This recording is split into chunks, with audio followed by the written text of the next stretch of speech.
I'm going to have Brad go to the next level, and have him show you what these people in some of these books here are planning and what they're telling people to do. Again, not to have you do anything other than to know it, to do your own research, to find out if you believe it to be true, if they're really doing this, and so you can prepare. Fear, panic, is on day 15. Panic is what gets you. Fear is what gets you. When you know it, when you see it coming and you prepare, there's no need to panic. That's our goal tonight. We'll be back in just a minute.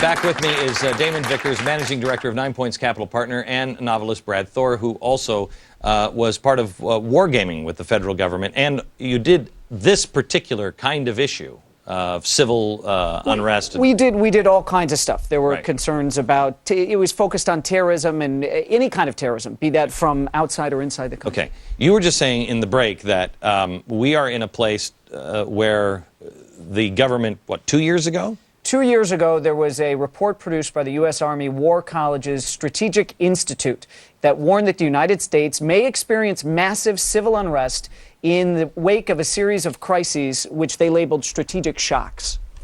What is strategic shocks? It's the known unknown. 9/11 was a strategic shock. The collapse of the economy could be another strategic shock. And right about the time that they were talking about this, the managing director of the IMF came out and said that we could experience widespread civil unrest around the world if we don't course correct where we're going financially. Okay. See, I don't think that the American people panic. We didn't panic after 9/11.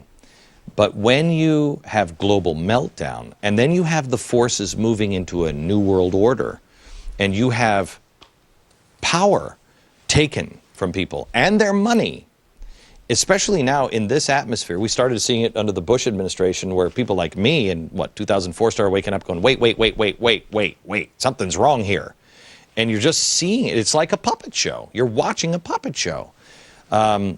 If you put strategic troops around the country, you'd have a lot of people now in America saying, I don't trust the government. The average American, I don't think, is the kind that goes out and riots in the streets. No, absolutely. However, there are those that do. They plan on it. Absolutely. And that's with the book, The Coming Insurrection, that you and I have been talking about for over a year now. One of the things they encourage their members to do, these communists, it's a weird kind of anarchist. It's anarchist, yeah. Yeah, communist.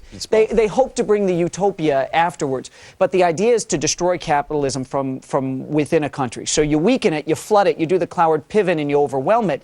And then you wait. You wait for the right moment. You take advantage of a 9/11 or a big downturn in the financial markets, and that's when you hit.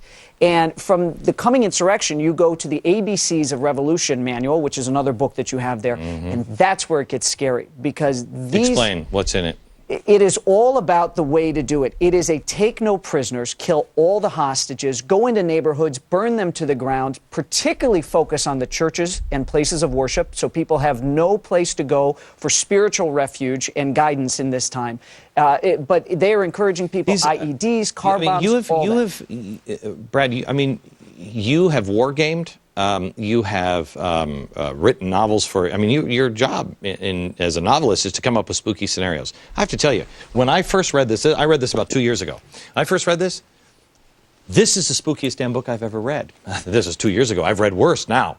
But I read this, and it really is. It is destroy anything good. It's evil. It's evil. If anybody wavers in your organization, you kill them. You kill them. Absolutely, without hesitation. Some members of the Invisible Committee that wrote this book went to jail in Europe. Correct, in France. Any doubt that this is what's happening now? The seeds have been sown all over Europe, and they are here. Oh, it's a hugely popular book with the anarchist community here in North America. You bet. And that's what we need to be very, very concerned about. Okay. Next, Maybe we'll spend a little time on what can you do to make sure that you're a positive impact. Back in a second.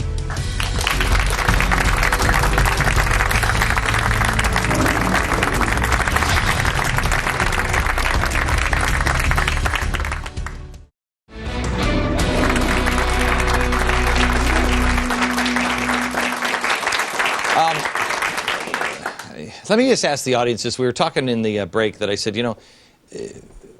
Americans accept tragedies, Americans accept war, they accept, hurricanes and everything else, but they won't accept a total meltdown of our system.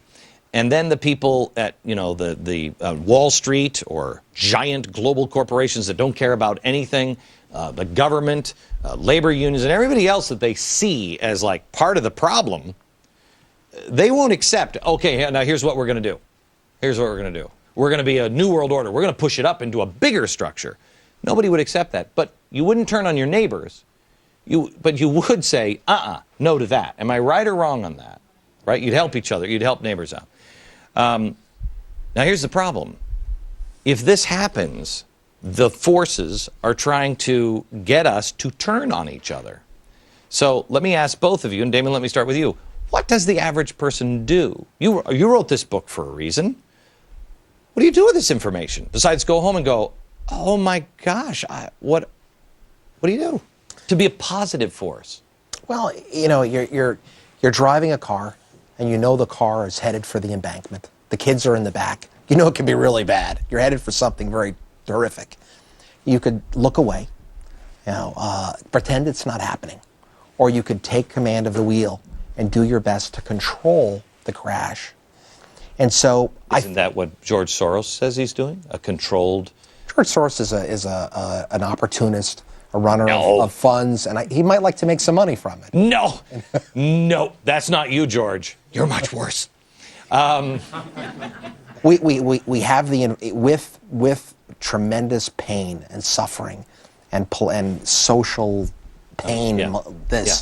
You have the environment towards things could perhaps go towards the way we're discussing with the global insurrection, where they'd like to see it. Right. You also have the possibility from that type of an unrest and social despair of moving towards, from disorganization, which we are right now, towards potentially even fascism, which is what we saw in the Second World War. But don't you also have... I hope that we don't pick either.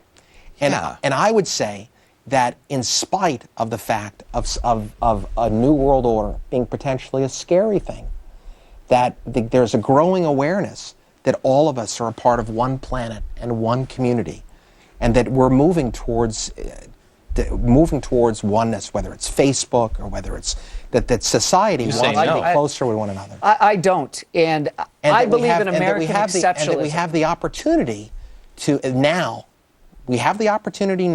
to begin to decide, to making the decisions and putting about in place what we want that world to look like. I don't think, because I think that is too, this thing breaks down, you're not going to be able to put it together without fascism or communism in a global community, but you can piece it back together in small communities where small communities choose to do that and live that. This is people coming together. Yes, but in small communities, not a global framework. Not the government. Yeah.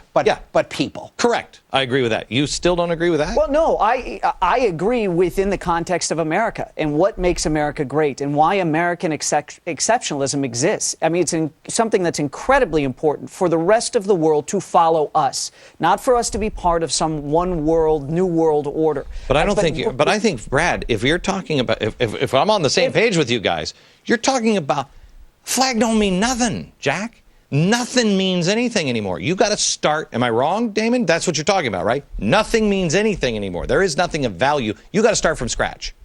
I think you have a global reset, but yes. I would argue that everything has value. That all no. What I'm saying is that you have to start from the beginning. You're starting at ground zero. You have the opportunity to start all over again. It's not like you're going to pick up your phone and your phone's going to work because the telephone company's no longer working. Right. So if you have that zero reset, If we're talking you post go back this to event. you go to almost a tribal Well, and that's community. where you start. But what are your values and principles going to be? What Yes. is your base going to be? Where do you start from? And for me, I start from all those things that have made America great. And I start it in my community, and I work it Yes. out from there. That's how I do it. Right. You know, we're worried about the depreciation of the dollar, the collapse of the dollar, but the common currency, the common thread, the common thing that we all share on this planet that is above all value of all things is faith, is courage, is love. And a new era could emerge from this that could be positive beyond all our wildest imaginings. I have to tell you that rings true to me. I think what is coming. Do I have another break, or is this it? Wow. I've got a profound thought, and I've got like 10 seconds. I think that's what I feel inside. What is coming is profound. And it will either be profound global slavery, profound darkness, or profound goodness. And it is up to us to choose. But it will require you to exercise your spirit, exercise your mind now, exercise your body, get into shape. Because you're going to be the leader. You're the leader. It's up to you which direction we go. Back in a minute.